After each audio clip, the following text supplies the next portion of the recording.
Hey there everyone, and welcome back to Let's Play The Legend of Dragoon. So, it's time for us to head through the forest on our way to Hellena Prison. Or Helena, I don't know.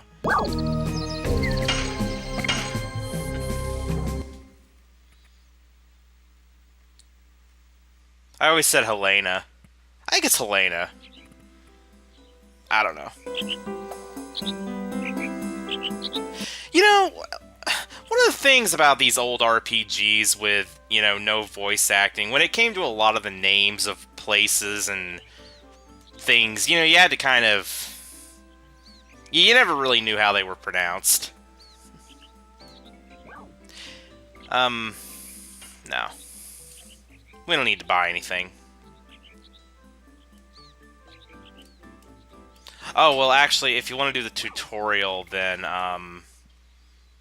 yeah, I guess, okay.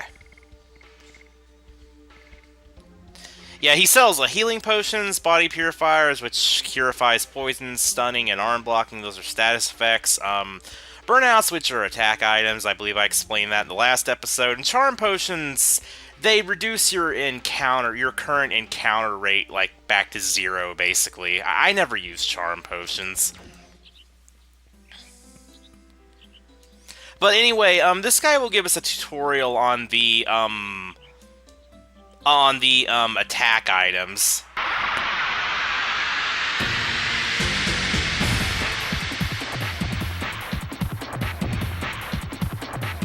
And the reason I'm doing this tutorial is because I don't really want to waste the ones that I have. So yeah, let's just go to how to use a multiplying item, because this will allow us to practice, so I'll be able to show it off. But yeah, like I said in the last episode, though, I'm not going to be using, like, overpowered magical tactics to get through this game. Also, there was something I forgot to mention. The reason that I mentioned learning how important speed is from H.C. Bailey's playthrough is because I'm going to...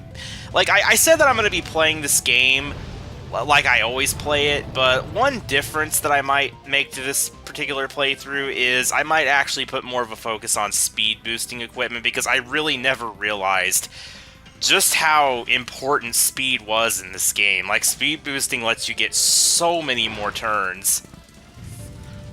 Also, I'm not the best button masher in the world at this. That's about the best I can do. I think usually I can get up to around 220%, maybe. I could probably push it a little higher if I really wanted to, if I really tried, but... Honestly, the increased damage isn't really that much. Like, if you get it between 200% or 240%, it's really just a few points difference, so... Meh.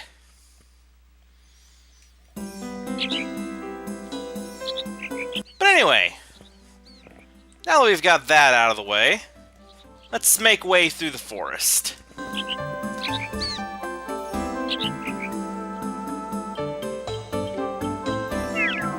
Also, did I explain that you only have 32 item spaces? This game has a fairly limited inventory compared to Final Fantasy or Wild Arms or any other JRPG ever, really. The reason I can't remember what I've explained here is because it's like, I did like 2 takes of this because my computer shut down on me the first time I was, trying to record the first thing of Dragoon. As I mentioned at the start of the last episode, and I tried to re-explain every single thing that I explained in my first recording. I don't think I forgot anything, though. Or anything else, I should say. Flash!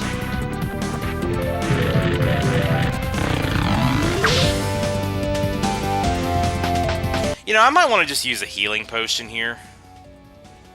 That'd actually be a smart idea.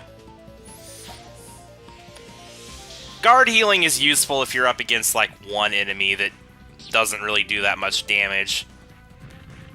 But the combined damage from these two makes healing in this battle, or guard healing in this battle, kind of a pointless endeavor. I think I'm going to get rid of this thing first. Oh, shoot, I missed the hit. Hit a little too early. If the square turns gray, that means you hit it too early. But if it turns like a bluish color though, after the hit, that means it was too late. Yes! Double slash! Huh, 2 turns in a row. Cool. Well, that's some good practice for double slash.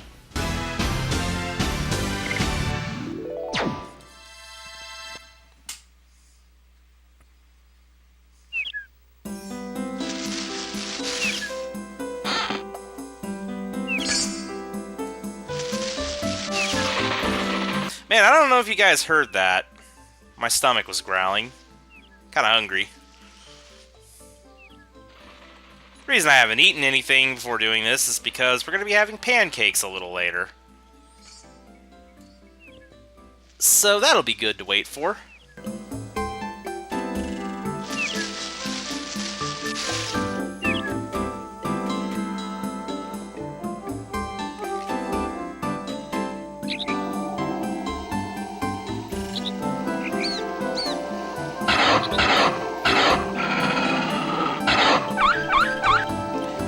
You know, the funny thing is, those are actually enemies that you'll encounter later on. It's kind of funny that it just ran away from Dart like that, because that thing's actually a lot stronger than we currently are. If we were to fight that thing, that'd be like an impossible boss at this point. I don't know, maybe it was like injured. Maybe it got attacked in the forest or something, and it was already heavily injured, and that's why it didn't pick a fight.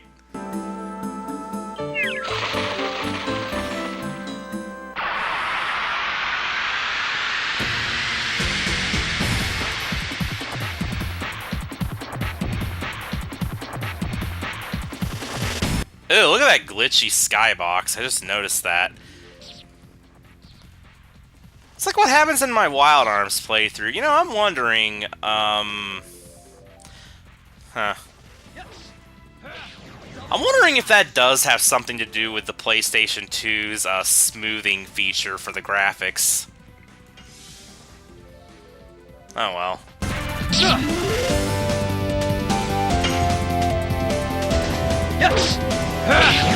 It bugs me a little bit, but yeah. I know graphics aren't all that important, but actually the main reason that I turned the smoothing feature on to begin with is because, also, this road leads to the prairie. That's the place we'll go to a little later. We can't actually go that path right now, though. Actually, you never need to go that path. But yeah, the whole reason I turned the smoothing feature on to begin with is because, as you guys probably can tell, I'm recording with a lowly set of composite cables. They are the lowest of the low when it comes to quality, but there's nothing else I can use for my standard definition consoles. And honestly, I mean, it looks good enough. Like, while I guess I guess there are workarounds, and there's like advanced, like, modified cables and adapters you can probably buy, but nah. I think it looks good enough.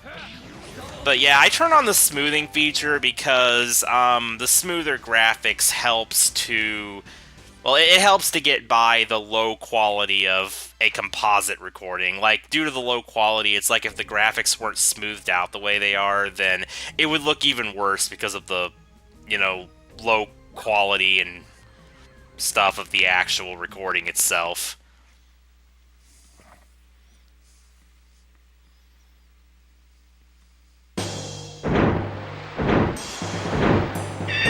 Anyway, here we are at Hellena Prison. It's pretty much just a giant leaning rock.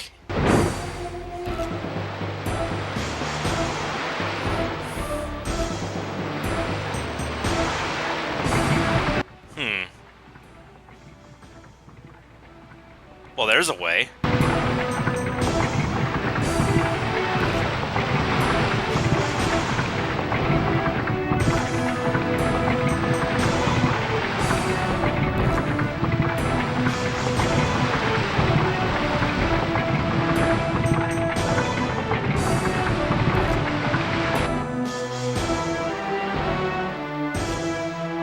You know, I'm amazed that nobody saw Dart, like, approaching from behind that thing.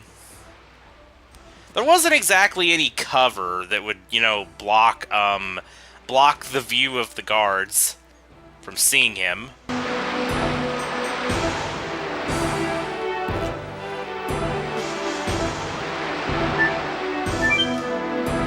Yeah, you have to press action there to hide. If you don't do that, I think the guard catches you, but I think Dart, like, runs away. And you have to do this segment again.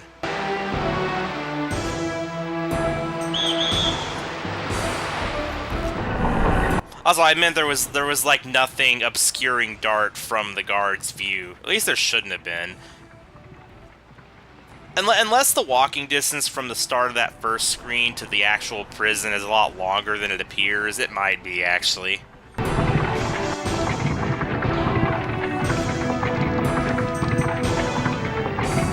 Well, that was probably the easiest prison infiltration ever.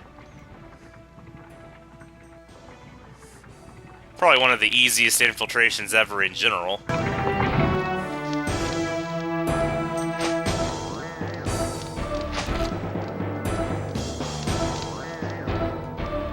Yes, you did, Dart.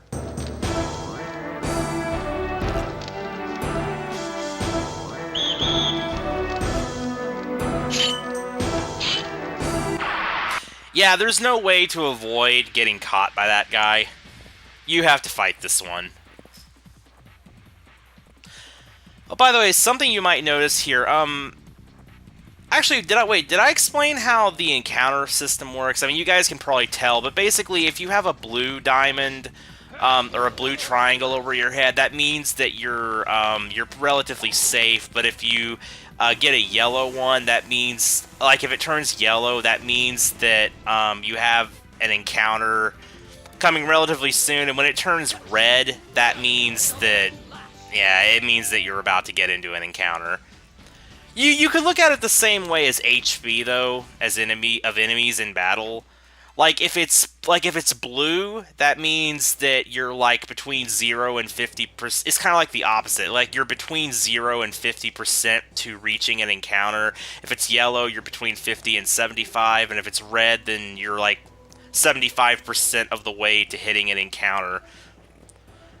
So the encounter rate in this game isn't truly random, but depending on the direction that you're moving in certain areas, it can actually, like, depending on the direction you're walking in certain areas, it can actually, like, the encounters, the encounter rate can increase significantly.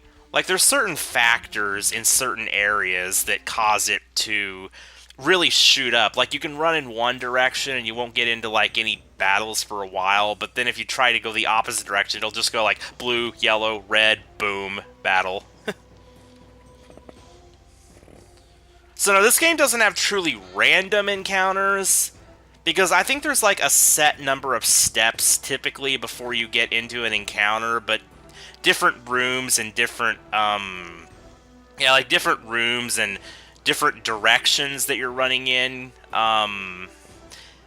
they can infect, like, how quickly the encounter rate increases.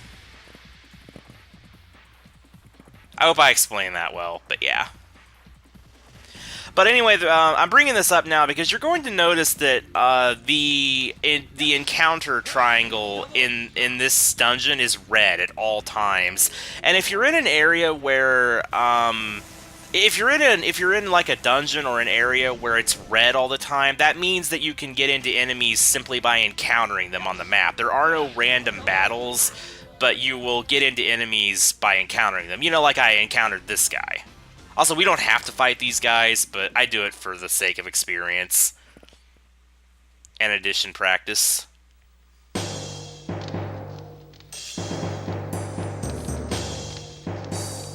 So yeah, you don't have to worry about random battles in areas like this where it's constantly red, but you do gotta worry about actually encountering enemies physically on the map.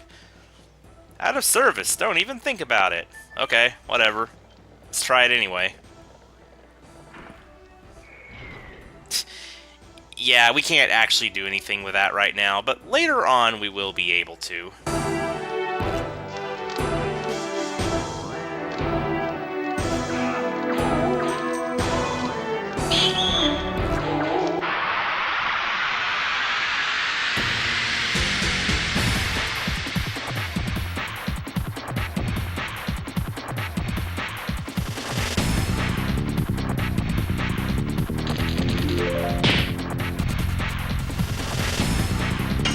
Please don't whack me with your stick, sir. That's very rude. You know, I don't like having spark nets thrown at me either. Yeah, that attack item is called spark nets. It's thunder elemental, if you couldn't tell. Yes! Double slash!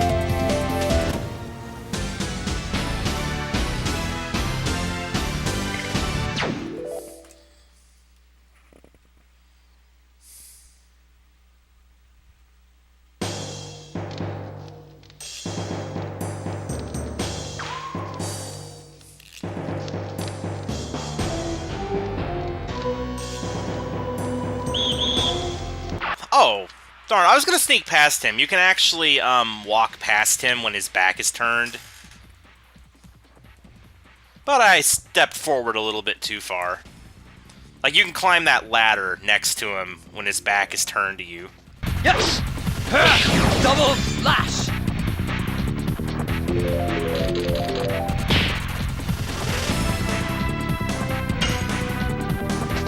Yes! Double slash!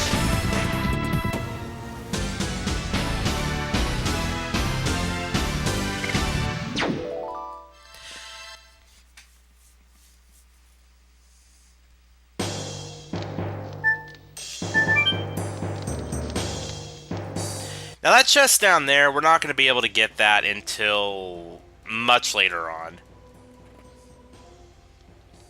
So don't worry about that chest for now.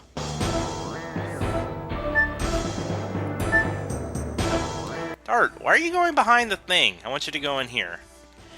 By the way, this right here is the precise room where my first attempt at recording this crapped out, you know, because my computer shut down on me. Also, I want to demonstrate something interesting. If you run in here, if you open a chest while they're chasing you, if they catch you, they'll say, "Admit it!" I guess admit that you stole whatever was in the chest.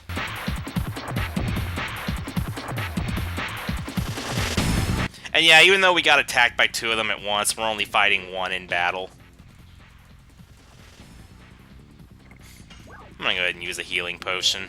I could just guard heal, but honestly, healing potions are cheap to buy, and you find them everywhere anyway, so there's really no harm in using them. Granted, that doesn't mean you should waste them, but if you're in critical HP, you can generally use one and get away with it.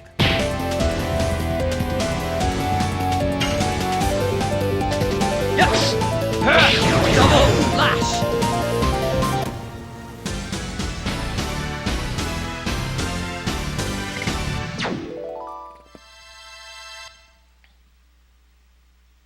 Also, something I'm going to mention something about the Stardust, actually, that I forgot to mention before. None of the Stardust in the game are missable. Because this game does have several one-time only dungeons, but none of these one-time dungeons have Stardust in them, so it will never be impossible to acquire all 50 Stardust. At least not until you pass the point of no return on Disc 4, but the game makes it very obvious when the point of no return is, so you don't really have to worry about accidentally going beyond that point. Yes! Double slash! So yeah, if you're worried about missing Stardust permanently somewhere, don't worry about it, because you'll always be able to come back and get them later. Yes!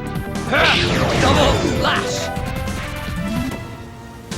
Also, you know, there was something else I was going to mention or explain, but I forgot what it was. Oh well, I'll probably remember. Anyway, that is all our business here in this room taken care of. That's all 3 chests. Oh, by the way, that leather coat or leather jacket that we picked up, that's actually an armor for an upcoming. Yeah, there he is. The leather jacket. That's actually an armor for an upcoming character. Dart can't wear it.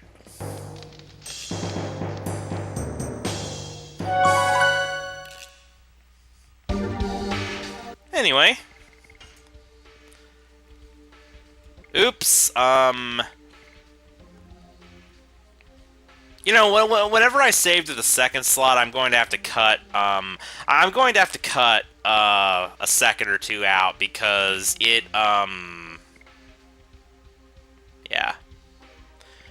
Oops, when I save to the second slot, I'm probably going to have to cut a second or two out because, when I open the screen, it starts with the second slot up at the top, and you can see my 4th slot down there, and the 4th slot is a file from the very end of the game, and obviously it's going to have the name of the area, and I don't want to spoil what that area is. I made a copy of it and saved it down on the 4th file to, like, keep it out of view while saving, but it seems like that doesn't work when I'm saving to the second slot. And the whole reason I'm using 2 slots to begin with is just in case my computer, like, shuts down or something, so I'll always have, like, a backup file that I can go back to and re-record from. But, yeah, anyway. That will do it for this episode. And on the next episode, we are going to climb higher in Hellena Prison and hopefully rescue Shana.